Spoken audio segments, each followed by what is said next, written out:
Anda untuk berkeliling di salah satu lahan petani milenial untuk tanaman melon area Ponorogo, Bapak Wasis. Kita akan berbincang-bincang mengenai teknik budidaya tanaman melon gimana sih untuk mencapai titik sukses goals hingga akhir panen bersama beliau.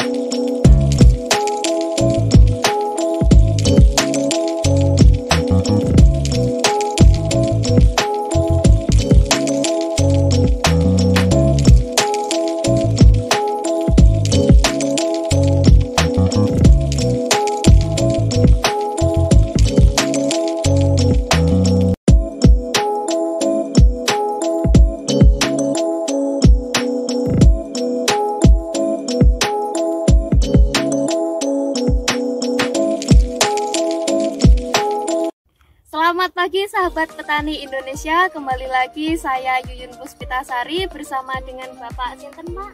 Pak Wasis Mbak. Dengan Bapak Wasis ya. Ini saya berada di mana ini Pak?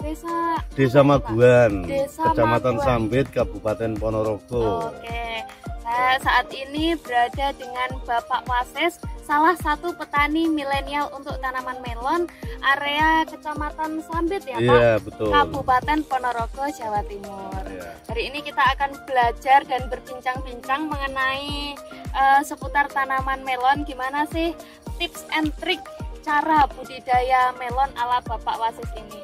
Oke Pak, ini dengan varietas apa ya Pak? Kalau Ini boleh tahu. kebetulan saat ini saya nanam varietasnya Pertiwi Anpi Mbak. Varietas Pertiwi Anpi. Kenapa Iya. Pak kok bisa milih varietas Pertiwi Anpi? Ya satu ketahanan virusnya, yang kedua hasilnya Mbak bisa lihat sendiri Oke. untuk saat Betul ini. Pak, ini ya. memang uratnya sangat maksimal. Terus ini buah-buah yang orang Jawa bilang suloh ya Pak. Iya betul. Ini Sangat usianya udah tua Mbak masalahnya. Iya, Pak. Ya. harum banget. Ini usia berapa Pak sekarang Pak? 62 hari Mbak. KST. 62 hari, Masya Allah. Ini usia 62 hari, tapi teman-teman semua bisa lihat daunnya masih begitu glowing. Saya aja kalah ya Pak. Iya. Udah suluh ini, udah suluh. Iya, ini. banyak yang suluh. Saya tadi Iya. lihat waktu keliling. Iya, betul. Oke.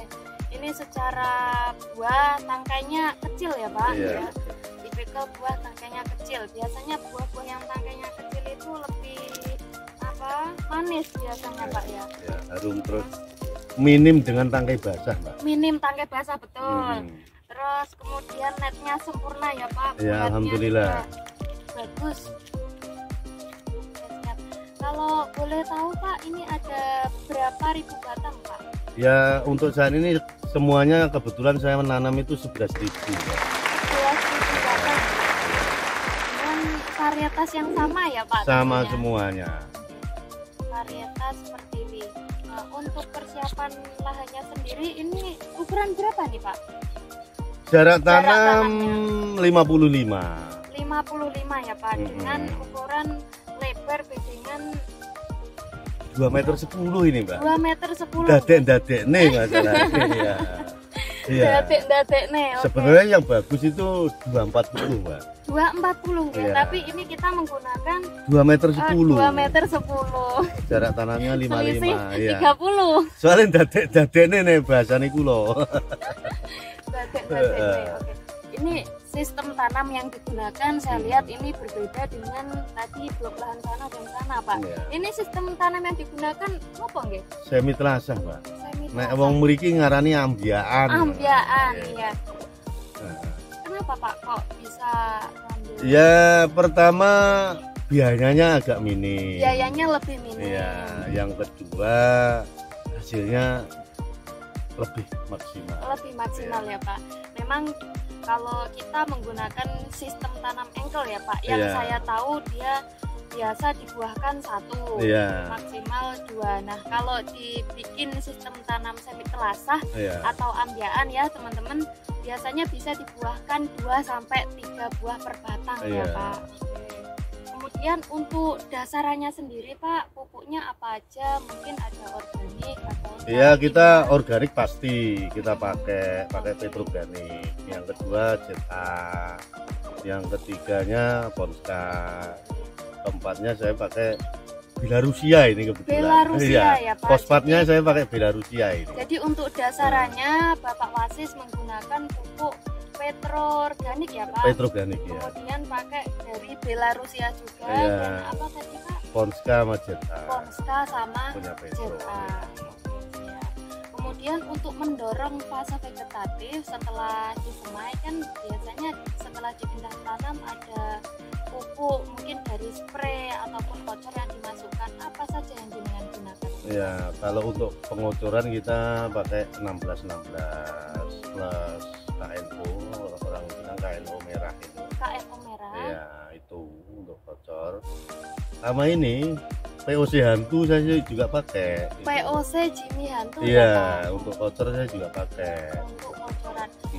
Kalau untuk spray saya juga pakai POC hantu juga pakai. Oh, jadi spray kocor masuk terus Iya, ya Pak? sama ZPT-nya. Dengan ZPT-nya. Iya. Oke. Kalau boleh tahu Pak, untuk intervalnya sendiri itu berapa hari sekali Pak spray dan kocornya? Kita kalau kocor seminggu sekali. Kocor 1 minggu Iya, sekali. kalau untuk spray kita sampai 4 sampai 5 hari sekali. Bisa dipertegas untuk kocoran beliau menggunakan POC Hantu Ijo Royo Royo ya Iya, Pak, iya, betul, dimix betul. dengan MKP. Iya, MKW belum. Belum. NPK Dimix 16. dengan MPK 16. Iya. Oke, kemudian untuk dosisnya sendiri per drum ya Pak? Iya, Di 200 liter, iya, betul. Dengan menggunakan berapa nih Pak? 1 liter ya. 1 liter. Oh iya, Oke. untuk POC hantu. Ya cuman itu aja saya. Untuk kocorannya 1 Iya. minggu sekali, kemudian spraynya Pak mungkin bisa diberitahu. Kalau spray untuk Jimmy hantunya saya pakai 30 sampai 40 mili per tangki. Per tangki. Iya. Tangkinya isi 16 liter. Bapak Wasis menggunakan Jimmy Hantu yang ZPT ya Pak. Iya. Jadi untuk fase vegetatif Iya, iya. Pak Wasis mempercayakan Jimmy Hantu ZPT Ratu Biogen menggunakan dosis sebanyak 4 tutup atau 40 mili untuk satu tangki isi 16 liter air ya Pak. Iya, iya, betul. Oke, dengan interval berapa tadi Pak? 4 sampai 5 hari sekali. 4 sampai 5 hari sekali. Iya. Kalau boleh tahu kenapa Pak kok bisa menggunakan jenengan memilih Jimmy Hantu sebagai pupuk cair? Ini Mbak, yang saya rasakan atau saya lihat itu kalau Jimmy hantu itu daunnya itu hijau. Daunnya hijau ya Pak? Pertumbuhannya cepat. Pertumbuhannya Iya. juga lebih cepat. Jadi dia fungsinya untuk merangsang fase Iya. vegetatif karena kembali lagi teman-teman itu adalah ZPT atau zat pengatur. Iya. Nah, yang mudah lagi dicampur dengan apa aja mau. Itu Padahal yang suka. ZPT ya Pak bisa Iya. dicampur dengan Iya. pestisida Jenis-jenis bisa. lain. Oh, Ya iya, jenis-jenis anu lain kan kadang-kadang ada tuh merek dagang lain tuh udah bisa dicampur Iya, dengan Pak. yang lain nggak bisa. Tapi untuk Jimmy hantu tuh yang saya suka itu dicampur apa aja mau. dicampur segala macam pestisida bisa ya Pak? Iya mau. Jadi itu salah satu kelebihan Iya. kenapa beliau menggunakan ZPT karena biar tidak 2 kali atau 3 kali kerja ya Pak, Iya. karena 1 kali spray sudah langsung bisa dicampurkan dengan insek atau fungi ya Pak. Iya, Bapak? betul. Oke. Nah kemudian Jimmy Hantu ini sistemnya kimia atau organik Pak? Organik yang saya suka itu organik. Organik ya Pak. Masalahnya apa? Pelan tapi pasti. Wow. Nah ini Iya. bisa menjadi salah satu referensi juga Iya. bagi petani-petani semua, karena memang di tengah kelangkaan pupuk ini ya Pak, mungkin bisa menjadi salah satu Iya. solusi untuk meminimalisir. Pertama, kita penggunaan kimia terlalu berlebihan ya Iya, Pak, bisa betul. meminimalisir penggunaan pupuk kimia.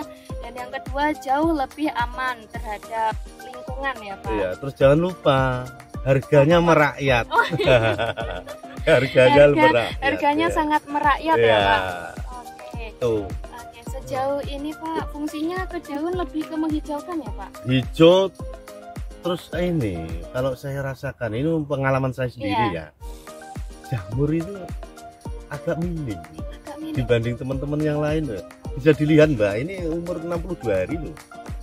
ini udah mau panen, ini siap umur petrel udah ini. 62 hari, Iya. tapi teman-teman semua bisa melihat daunnya sangat hijau. Oh iya Pak, saya tadi sempat keliling hutan, Iya. jenengan muter-muter di hutan, kok minim sekali ya Pak jamurnya Ya Pak? itu saya nggak tahu, obat yang saya pakai ya cuma itu aja. Padahal Pak Wasis hanya mengandalkan POC dan ZPT, mungkin buahnya juga Pak. Iya, kalau udah masa-masa kegeneratif mulai buah itu andalan saya cuma satu. Apa? NPK hantu, Mbak. Nah, Menggunakan itu. NPK hantu ya Iya. Pak. Nah mungkin Lah, buahnya bisa Mbak lihat sendiri nih. Iya, ini, Ya. Rata-rata kan 2 kilo. antep Pak Iya. buahnya. Karena juga bagus. Mungkin karena Jimmy hantu itu sifatnya nutrisi ya Pak. Iya, nutrisi. Tanaman itu seperti ibaratnya manusia nggih. Iya. Kalau nutrisinya terjaga, terus Betul. mendapatkan vitamin yang cukup, otomatis imunnya semakin kuat. Iya. Jadi dia lebih tahan terhadap serangan hama maupun penyakit ya Pak. Iya. Oke. Itu menurut saya juga gitu, Mbak. Yang penting batang sehat, daun sehat, buah pasti bagus. Ini dapat kunci baru ini ya Pak. Berarti Iya. saya untuk mendapatkan buah yang maksimal kuncinya ada di daun dan akar ya Pak. Iya, akar, batang, daun sehat. Itu buah pasti bagus. Ketika akar, kemudian batang dan daun sehat, otomatis buahnya juga sehat. ya, Pak? Pasti, Mbak. Itu menurut pengalaman saya pasti. Untuk fungisidanya sendiri Pak, mungkin Saya selalu pakai kontak plus sistemik. Ya contohnya kalau kontak saya pakai bahan aktif Mancozeb. oke.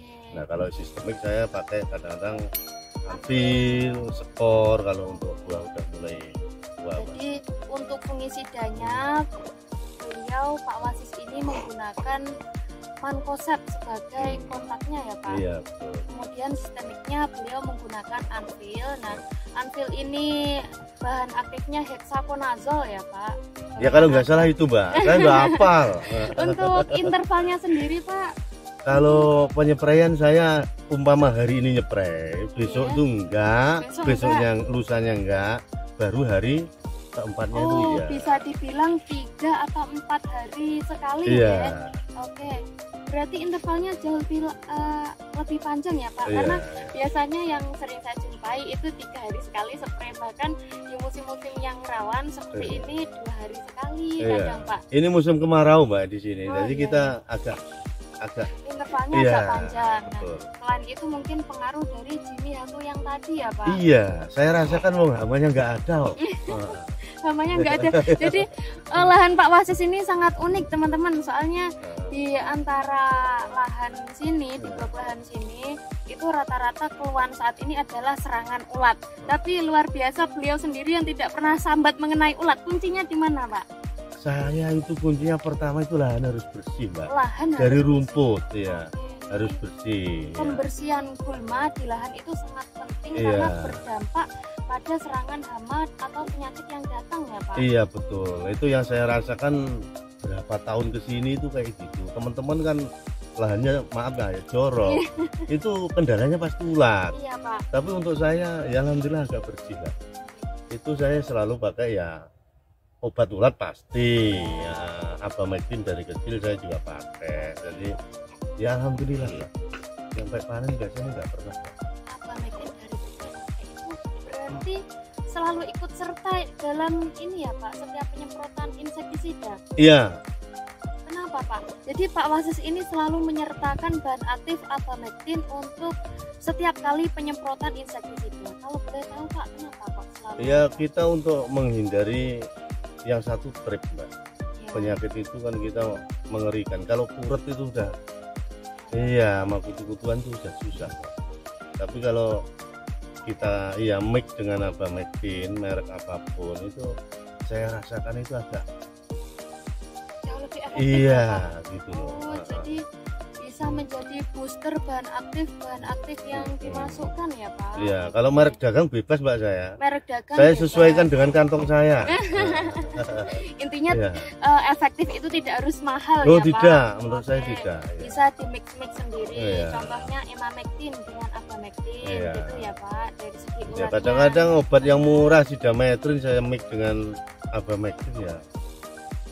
Nyatanya tetap efektif ya Iya, Pak. gitu. Oke. Jadi menyesuaikan menyesuaikan budget saja.